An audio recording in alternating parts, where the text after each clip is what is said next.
অনেক মায়েরাই 6 মাস বয়সের পর থেকে অথবা 6 মাসের আগেই বুকের দুধের পরিবর্তে বা বুকের দুধের পাশাপাশি গরুর দুধ খাওয়ানো শুরু করি, যেটি বাচ্চার জন্য খুবই ক্ষতিকর।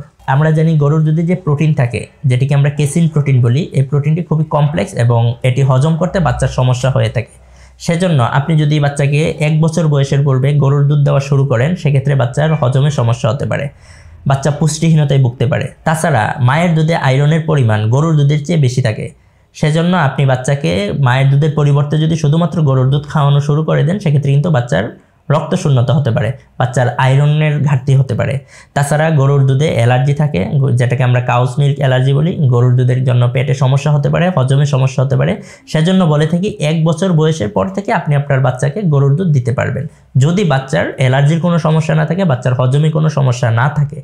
তাছাড়া সবচেয়ে সেফ হচ্ছে আপনি আপনার বাচ্চাকে যদি 2 বছর বয়সের পর থেকে শুরু করতে পারেন, তখন এই সমস্যাগুলো হওয়ার সম্ভাবনা খুবই কম।